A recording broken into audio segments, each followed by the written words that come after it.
Welcome to Meaningful Mondays with the Community Foundation of Middlesex County, where we only know good people who do great things in our community.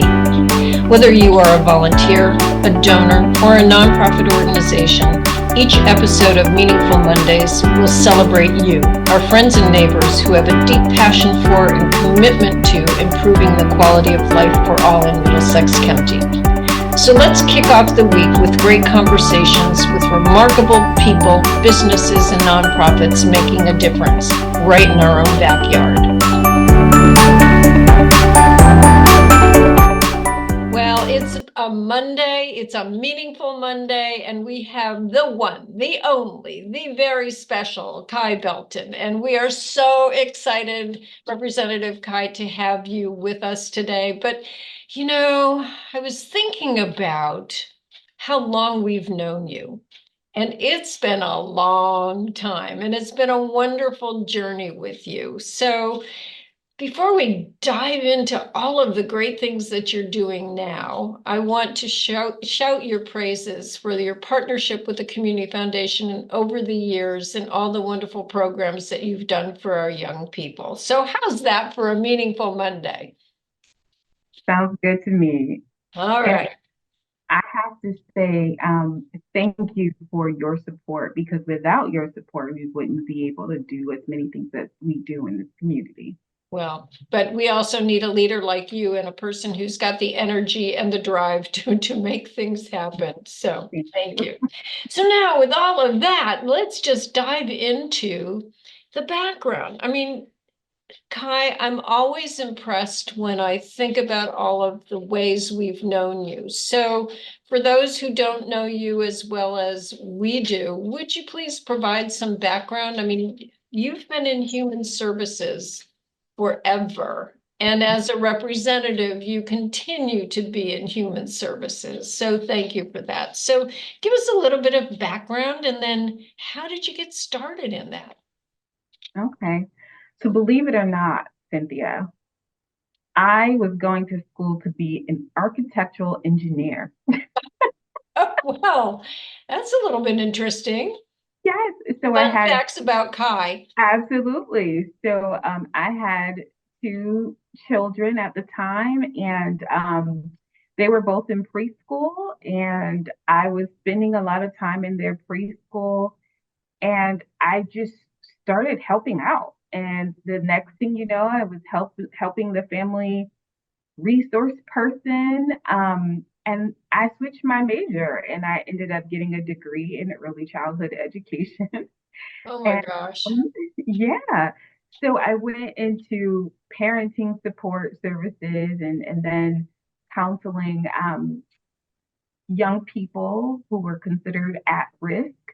And then as I moved on to get another bachelor's degree and a master's degree, I started to get into organizational leadership, right? And that's when I was working with young adults at Community Health Center Mhm. um, who had mental health challenges and helping to connect them to services and providing care coordination. And then into victim services, working as the executive director at New Horizons, and then the clinical director at Safe Connect, Connecticut Coalition Against Domestic Violence. And now I am a licensed clinician and state legislator for Middletown, the 100th district. And I should have started out the whole show, Meaningful Monday. Of course, it's March. It's Women's History Month, and you are making history every single day with all of the things that you have done. So now that you're a state representative, what are your goals for the 100th district and how are you trying to achieve them? So that's number one question. Mhm. And then number two, as I listen to you and your journey and your path getting to where you are now, how would you mentor young women and younger girls to not worry about what the end game is, but to follow your dreams and your path?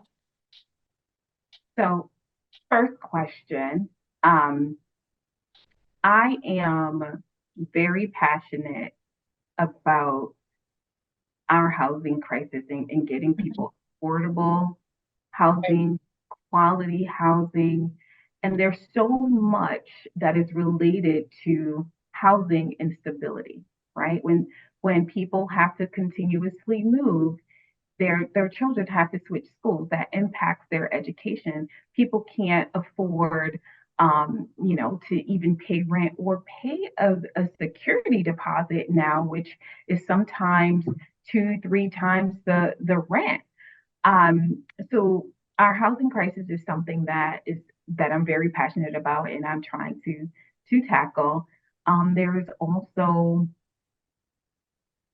children's mental health. That is something that I'm very passionate about. I was just recently, when I got elected, I was doing mobile crisis, supporting young people in their homes to help them to stabilize and put other supports in place. So that is very important to me. So when it comes to our children, I just want to say that our young people are very important. And my passion is really supporting them when it comes to mental health, when it comes to housing, when it comes to, you know, food insecurity, all these things, because our children are our future, right? So they are the ones who are going to be doing this work. And, they're going to be the people who are running, the world.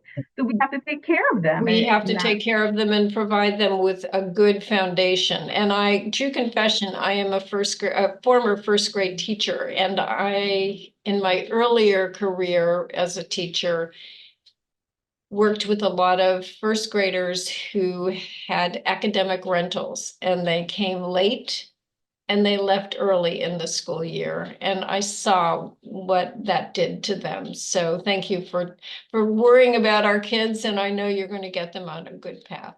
So to my second question, because thank you, housing is so critical.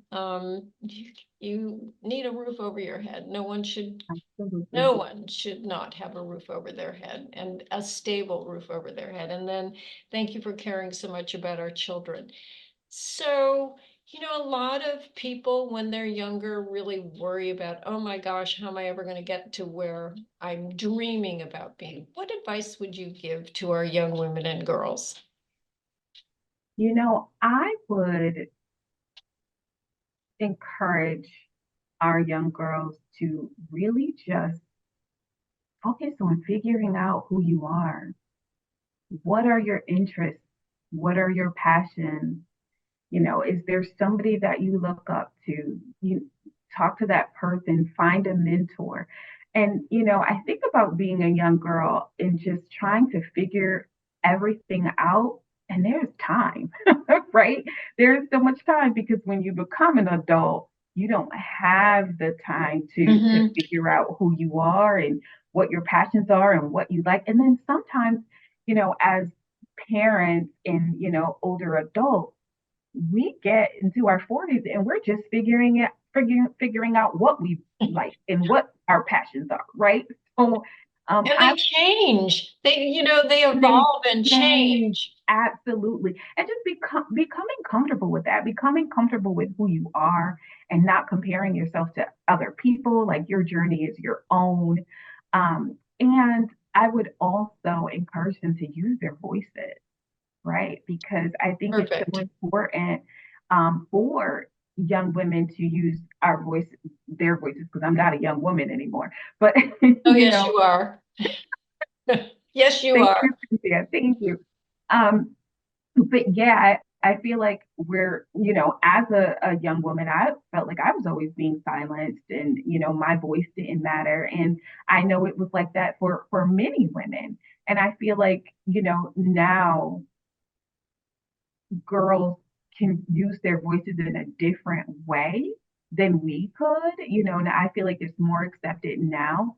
Um, so I really encourage them to use their voices in their community, in their school, and and really show up for yourself and other women. I love that. And we've been talking a lot here about just show up, just show up Show and up. and do your best. And then if Mhm. you fail, that's a learning. Failure is a gift because you learn so much from that. So we talk a lot about that. If we show up and then try our best, then the next day is going to be even better. Yeah. So let's go back because I don't know where you find the time in the day. So I'm sure you have a magic formula that you're going to share with our viewers and listeners about how to get more than 24 hours in a day. Promise. And if we can have that at the community foundation, our community foundation will gift it out to everybody. How's that? Sounds good. Now, but on March 30th, you're doing something very, very special for Women's History Month. And so tell us a little bit about that and how it evolved, because it fit right into what we were just talking about with giving voices or Yeah, using our voices, sorry. absolutely. So, it's Women's History Month, and I knew that this month was coming, and I'm like, I want to do something to celebrate us, right? And not just celebrating women, from our history, but celebrating women and the community who are doing amazing things every single day.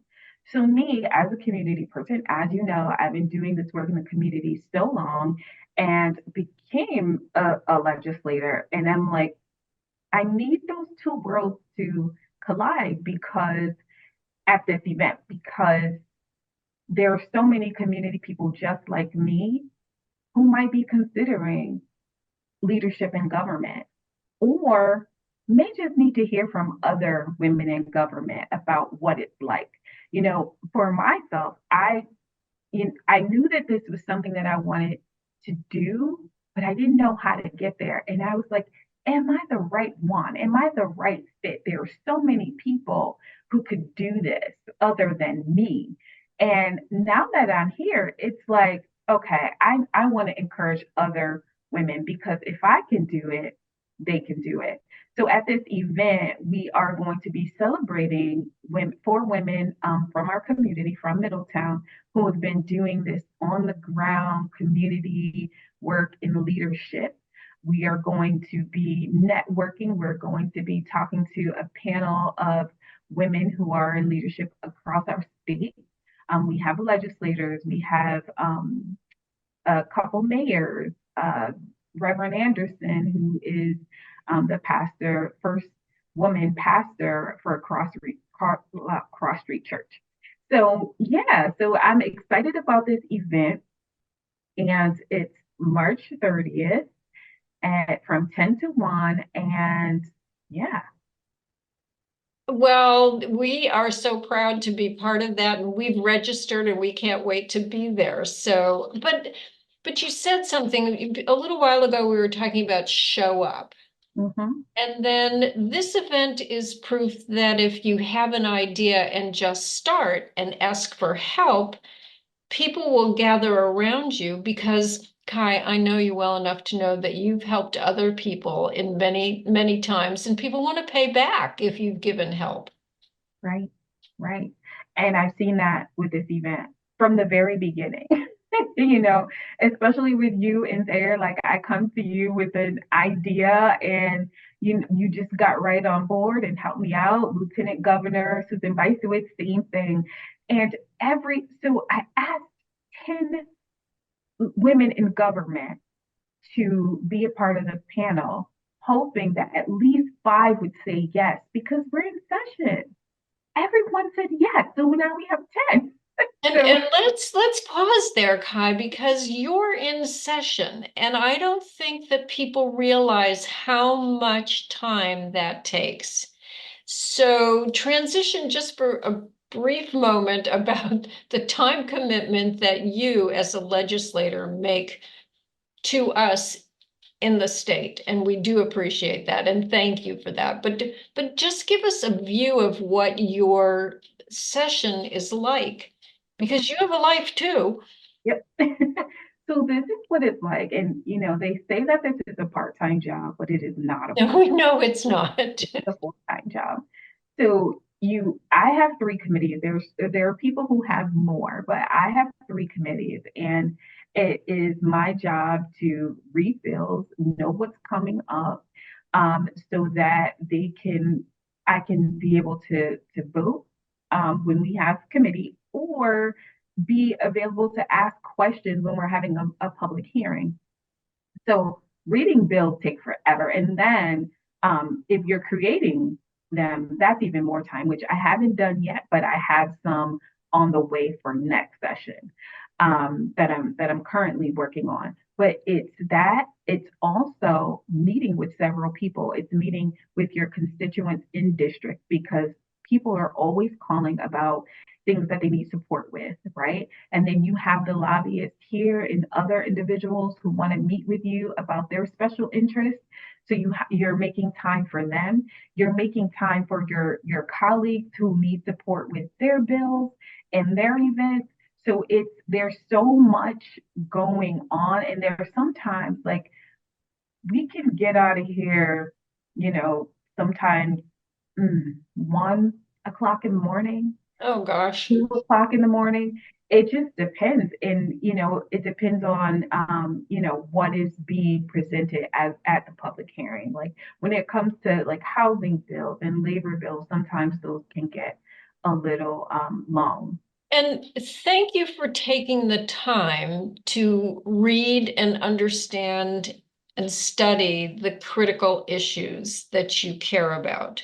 Because I know you, and I know that you're making informed decisions, not just decisions by skimming a document. So it's your homework, and we appreciate the fact that you and your fellow legislators, I just know all of them are doing that too. So we are very, very lucky to have you. And we need more like you. So if you were going to encourage a young woman or girl to get involved in politics, what would you say are the skills that are needed? I think the first thing would be confidence. Mm-hmm. I don't think you need to be 100% there, but you have to be willing to take a step, right? Like we keep talking about, show up. You have to be willing to show up to your town meetings, your council meetings, your board of education meetings, know what's going on in your community, talking to people. And I think public speaking, which I always hated, is definitely something that you need, because you're going to be put on the spot at any given moment to talk to people, to talk to a group of people. One thing that I know for sure is Lieutenant Governor Susan Bicewicz told me. We were at a press conference, and she asked me if I was ready to speak, and I said, "Oh, I didn't prepare anything." She says, "Kai, you have to always be prepared, even if you weren't on the agenda. Right. You got to always be prepared." From that point on, I had, even if I don't speak, I know that I have something prepared to speak. So, it's public speaking, it's having confidence. But when I was talking to someone today about this, it's having the ability to listen to people and build relationships. That is key. That is key. I've been successful thus far here in the legislature because I have built really great relationships with people. So I think if you have those skills, other things will come along, because like learning how to read and comprehend bills is not something that you just know. Like this is not light reading. So those things, understanding processes and procedures, those things will come along. But just having the confidence to say, okay, I'm going to show up, I'm going to do it, I'm going to, talk with people and build relationships. Those things are important. Well, there's a new book out, and I will murder the title of it, but it's all about being an excellent communicator. And I would say that you are. And I'm so glad at the end that you said something about listening, and building relationships. No one does anything by themselves. Absolutely. And if you can't listen and have a two-way conversation instead of a monologue, I mean, there are places for monologues when you're talking about your bill. But if you can't have that two-way dialogue, nothing is going to get done. You're right. Yeah. And it's interesting that you said the first thing that you would tell someone was confidence, because when you talked more about what was needed, you get the confidence by being prepared, by learning how to speak up, and by showing up, and then by observing and building relationships with people you want to emulate. So you've Right. got it all there, Kai. Thank you. Well, I have a question that I always try to ask, and then, I don't want to throw you a curveball, but you ask me a question. What questions have I not asked that you wish that I had? Hmm. Um, let's, Okay, it's fair. oh, I know. I wish you had given me the opportunity to talk more about my grandson. Oh my gosh. Well, let's do it because, ladies and gentlemen, when we found out that Kai was the grandmother, we went in a very loud voice, and no way. So tell us about your grandson, whom you adore, I know. I adore. So my grandson is Kyrie, and he is 3 years old, and juggling being a legislator, being a clinician, and being a grandma. My kids don't need me anymore, but my grandson adores He me. does. He So does need you. we used to spend a lot of time together when I wasn't in session, and I would, do meetings from home or in the community and come back to him. He's missing me right now, so Yeah. that is a little difficult. But I'm looking forward to after May 8th so we can spend some more time together. He is the funniest, cutest little thing ever. And yesterday, when I was on my committee meeting, I turned my camera off and he sat on my lap and he says, "Who is that?" And I told him, and he said, "What are you talking about?" I said, "Nursing home safety." He looked at me and said, "Are they hurt? Are they okay?" Right. I said, they're okay. And my daughter goes, "Look, he's going to be a future legislator." I said, "Yes, Future. he is." Exactly. Oh my gosh. Well, we can tell that you absolutely adore him. And thank you for asking me that question to return it back to you. I have one last question though for you, Kai. Because you inspire a lot of people, you inspire confidence in people. We know how prepared you always are. We are so appreciative of the people that you have helped, and we at the Community Foundation know the work that you've done, and so we do appreciate that. We appreciate that you're giving of yourself, of your time, and you'll get your grandson's time back, I know. But is there anyone that, if you look back at your career or even now in your day-to-day, that truly inspires you? And Um, that you probably should answer. I'll answer that for you. Everyone, because you don't want to select one person. yeah, that's true. Like I feel like I pick things from different people that really inspire me. You inspire me in ways. Thayer inspires me in ways. Felicia, who is my best friend, Right. she inspires me. My children really inspire me as Uh, well. So there are so many things that I, take, and up here in the legislature, I've been able to create relationships with amazing women, and we have conversations all the time. And it's like, okay, I'm going to take that from her, and I'm going to take that from her, and I'm going to take that from her. And I think it just helps me to be a better person. well, you were very gracious about that, and I probably should have asked the question a different way because you don't want to single anybody out. And thank you for the kind words about Thayer and me. We right back at you. So, one last question.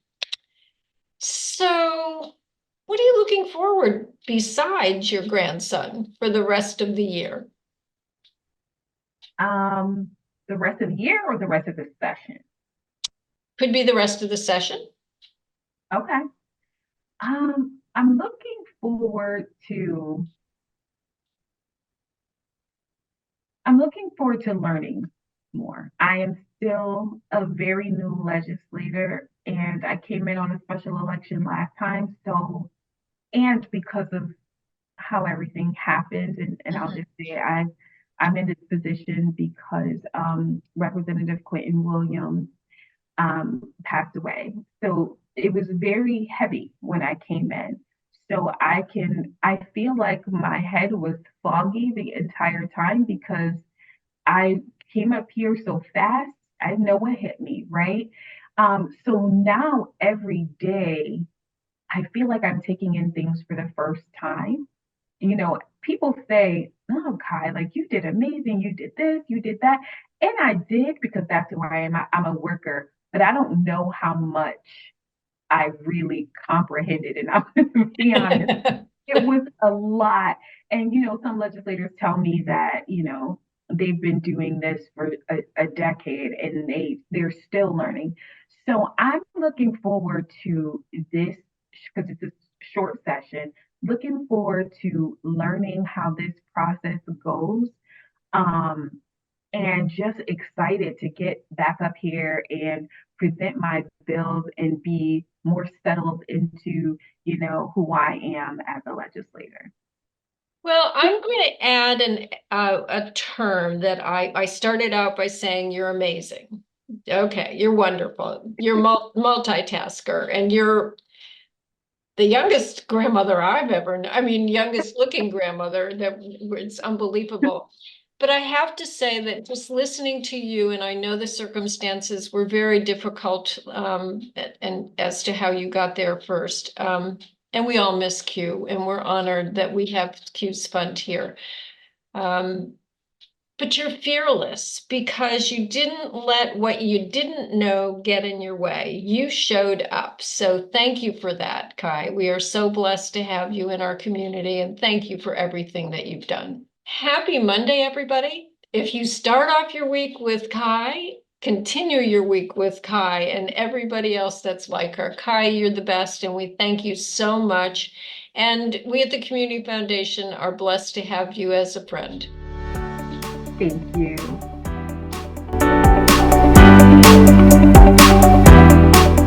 Thank you for joining us for this week's episode of Meaningful Mondays. At the Community Foundation of Middlesex County, we know that philanthropy matters and philanthropy works. Together, we support the arts, education, human services, animal welfare, the environment, heritage enhancements, and so much more by providing services, programs, and grants to our local nonprofits. We invite you to learn more and share your passion with us. Visit us at Middlesex County CF.org or contact us at 860-347-0025. Together we can make great things happen.